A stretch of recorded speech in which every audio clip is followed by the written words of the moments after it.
পরম প্রেমময় শ্রী শ্রী ঠাকুর আমার, পরমারাধ্যা জগৎ জননী শ্রী শ্রী বড়মা, পরম পূজ্যপাদ শ্রী শ্রী বর্দা, পরম পূজ্যপাদ শ্রী শ্রী আচার্য দেবের শ্রী চরণে আমার শতকোটি প্রণাম। আমার সকল ভাই ও বোনেদের জানাই জয়গুরু ও ভালোবাসা। আমি শুরু করছি ইষ্ট প্রসঙ্গ আলোচনা। আমরা সবাই পরম পিতার সন্তান। সৎ নাম সৎ দীক্ষায় দীক্ষিত হয়ে জীবন ধন্য পরম প্রেমময় শ্রী শ্রী ঠাকুরকে পেয়ে জীবনে সকল সময় উপলব্ধি করে চলেছি তিনি যে কি যে পেয়েছি, তাই জীবন সার্থক। বারবার বলি, ঠাকুরকে পেয়ে জীবন সার্থক।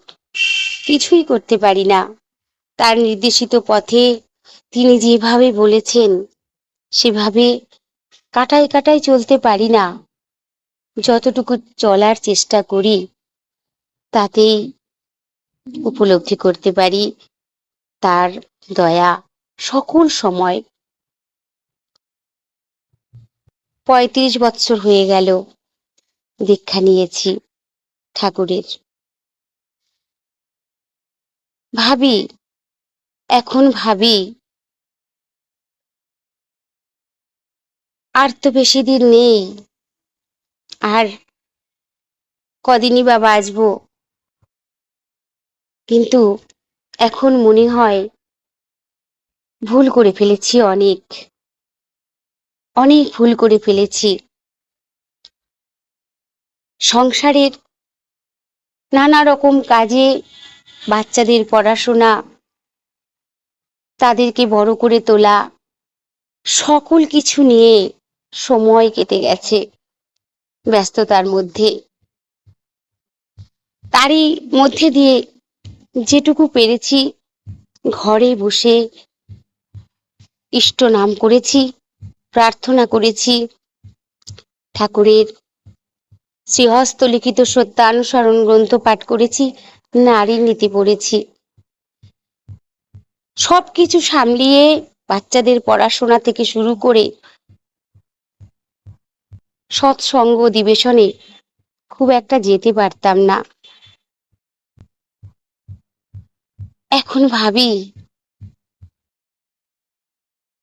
অনেক ভুল হয়ে গেছে, অনেক ভুল করে ফেলেছি। আর তো সেই দিনগুলি আর ফিরে আসবে না। এখন বয়স হচ্ছে, আর কদিনই বা পারবো সৎসঙ্গ অধিবেশনে যাওয়ার চেষ্টা করি। সকল সময় সংসারের কাজ সেরে প্রতিনিয়তই যখন শুনি যেখানে হচ্ছে ঠাকুরের অধিবেশন, সেখানে যাওয়ার চেষ্টা করি। এত ভালো লাগা, সেখানে গেলে এত আনন্দ লাগে। প্রেমময়ের গল্প শুনি, ঠাকুরের কথা শুনি ঋত্বিক দাদাদের কাছ থেকে, গুরু ভাইদের কাছ থেকে। মাতৃ সম্মেলনে গেলে সেখানে শুনি মায়েদের কাছ থেকে কত কথা, কত কিছুই না জানতাম না, এখন জানি। কিন্তু শরীর তো, এটাও তো একটা মেশিন। বয়স হয়ে যাচ্ছে, প্রত্যেকের মুখে মুখে শুনি শুধু ব্যথা আর ব্যথা। প্রত্যেকের মুখে শুনি তাদের শরীর খারাপ, ব্যথা। তাই আমারও তো আছে ব্যথা। তাই তো ঠাকুরকে বলি, ঠাকুর আমি যেন তোমার এই মধুর কথা যেন শুনতে পাই। আরো কি যে ভালো লাগা। এখন অনুভব করি অনেক কিছু শিখছি, অনেক কিছু জানছি। প্রেমময়ের দয়ায় ভালো আছি। চেষ্টা করি সকল সময় সৎসঙ্গে যাওয়ার। সেখানে গেলে অনেকের কাছ থেকে অনেক রকম কথা শুনি, তাদের বাস্তব জীবনে ঠাকুরকে পেয়ে তারা কতটা ভালো আছে সব জানতে পারি। আমিও ভালো আছি সেটাও আমি বলতে পারি। শুধু মনে হয় তোমায় যেন ভালোবেসে যেতে পারি দয়াল, সকল সময়। সকল সময় যেন তোমাকে ভালোবেসে যেতে পারি, তাই চলার চেষ্টা করি। সৎসঙ্গে গেলে এখন তো আমাদের সকল সময় আমাদের একটা ডিসিপ্লিন, একটা নিয়মের মধ্যেই আমাদের চলা। সৎসঙ্গ আগে 2 ঘন্টা হতো, তারপরে 1.5 ঘন্টা, এখন দীক্ষাপত্রের কাজের জন্য 1 ঘন্টা। তাই খুব যেন মনে হয় ওই 2 ঘন্টা যখন হতো তখনও মনে হতো আরেকটু হলে ভালো লাগতো। তাই সেটা কমে এখন 1 ঘন্টাতে এসেছে, তাই ঠিক মন ভরে না। কিন্তু দেওঘর থেকে পরম পূজ্যপাদ শ্রী শ্রী আচার্যদেব বলেছেন দীক্ষাপত্রের কাজের জন্য এখন সৎসঙ্গ 1 ঘন্টা হবে। তাই ওই সময়টুকু সকল সময় যাওয়ার চেষ্টা করি। আর গেলে পরে মনের ভিতরে আলাদা একটা শান্তি, আলাদা একটা ভালো লাগা জন্মায়। আমরা পরম প্রেমময় শ্রী শ্রী ঠাকুরকে পেয়ে যে কতটা ভালো আছি, আমরা যে কি আনন্দ পাই। যারা দীক্ষা নেয়নি, যারা এখনো সদ্দীক্ষা গ্রহণ করেনি, তারা কিছুই বুঝতে পারছে না। তাদেরকে বলতে গেলে অনেকেই আছে তারা বলে আমাদের এখনো সময় হয়নি। ঠাকুরের নাম নিতে হলে নাকি নির্দিষ্ট সময়ের দরকার। আর আমি ভাবছি ঠাকুরের নাম নিয়েছি কতদিন হয়ে গেছে, অথচ আমি এই সঙ্গে কেন যাইনি ঠিকঠাক, কেন পারিনি তার মধ্যে থেকে সময় বের করে যাওয়ার জন্য। তাহলে আমার ঠাকুরের কথা আরো আমি জানতে পারতাম অনেক কিছু। অথচ তারা বলছে তারা বৃদ্ধ বয়স ছাড়া ঠাকুরের নাম নাকি নিতে নেই। তাই মানুষ কত অবুঝ, এখনো এখনো কত অবুঝ। আর প্রায় দেখতে পাই মোবাইলে তো এখন নানা রকম ভাবে কি যে শুরু হয়েছে।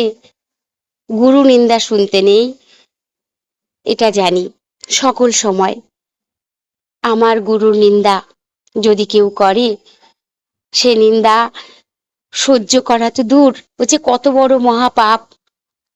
তাই গুরু নিন্দা কখনো শুনতে নেই। কিন্তু ভাবি যারা করছে তারা কি ভালো করছে? আসলে আমার ঠাকুর যেভাবে তার বিধি মাফিক যে নির্দেশিত বাণীগুলি দিয়েছে, এগুলি অর্থ বুঝে যদি এখনকার ছেলে মেয়েরা ঠিকভাবে অনুসরণ করে তাহলে তারা বুঝতো। কিন্তু তাদের ধারণাগুলি হয়ে গেছে কেমন যেন একটা, কি বলবো, তাদের সংসার কখনোই শান্তিময় নয়। যে সংসারে ওই রকম ছেলে মেয়ে জন্মগ্রহণ করেছে, সেই পরিবারের মা বাবাগুলো মনে হয় তাদেরকে শেখায়নি। এখনকার ছেলে মেয়েরা অনেকেই আছে শ্রীকৃষ্ণের যে ছোট্টবেলা থেকে, যেটা নাকি আমরা ছোটবেলা থেকেই পড়াশোনা করেছি বইয়ে, গল্প শুনেছি ঠাকুমা দিদিমার কাছ থেকে, এখনকার ছেলেমেয়েরা কিছুই জানে না। তারা রামায়ণ মহাভারত কিছুই জানে না। কিছুই জানে না, ঠাকুর সম্পর্কীয় কোনো কিছুই তারা বলতে পারে না।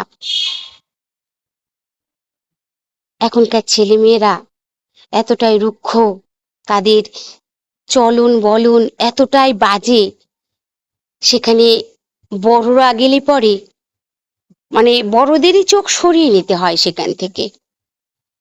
এমন সব পরিস্থিতি তৈরি হয়েছে, যার জন্য মনে হচ্ছে পৃথিবীটা আরো রসাতলে গেল। তাই তাদের পরিবারের শিক্ষা দীক্ষাগুলি ভালো নয়, তারা শান্তিতে থাকতে পারবে না, তারা ঠিকভাবে সেই সুসন্তান তারা কখনোই বানাতে পারবে না।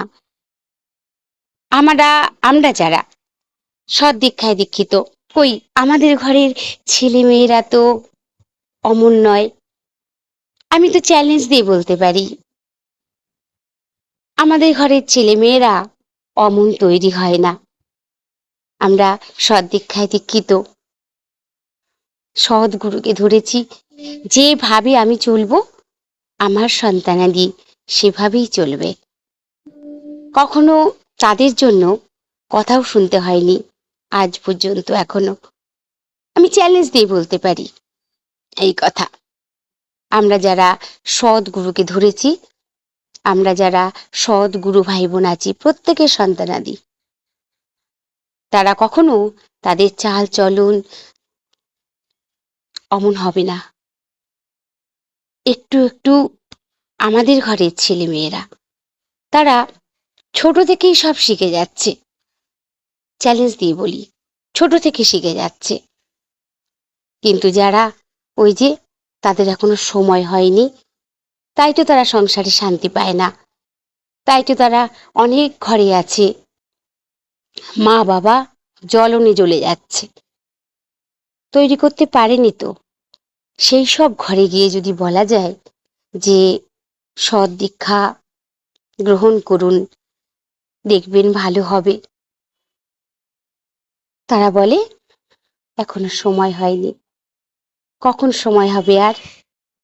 আর আমি ভাবছি আমার বুঝি দিন ফুরিয়ে আসছে, আর বুঝি বেশি দিন নেই যে আমি সৎসঙ্গ অধিবেশনে যেতে পারবো,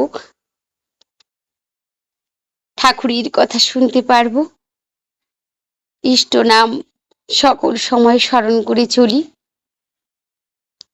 চেষ্টা করি সকল সময় ঠাকুরকে নিয়ে চলার। ভালো আছি ঠাকুরকে ধরে, সুস্থ আছি। ইষ্ট প্রসঙ্গ আলোচনা আমার বলতেও ভালো লাগে, আমার শুনতেও ভালো লাগে, তাই মাঝে মাঝেই আমি ইষ্ট প্রসঙ্গ আলোচনা করি। আমার সকল ভাই বোনেরা আমায় কমেন্ট করে, আমার খুব ভালো লাগে। পরম দয়ালের শ্রীচরণে আমি সকলের জন্য মঙ্গল প্রার্থনা করি। সবাই ভালো থাকবেন, সুস্থ থাকবেন। পরিস্থিতি আমাদের যেমনই হোক না কেন, আমরা যতই প্রতিকূলে পরিস্থিতি পড়ুক না কেন, সেই প্রতিকূল থেকে আমরা অনুকূলে আসবই। পরম প্রেমময়কে ধরে ভালো আছি, সুখে আছি, শান্তিতে আছি। জয় গুরু। সবাই ভালো থাকবেন, সুস্থ থাকবেন। আমি পরম দয়ালের শ্রীচরণে সকলের জন্য প্রার্থনা করি।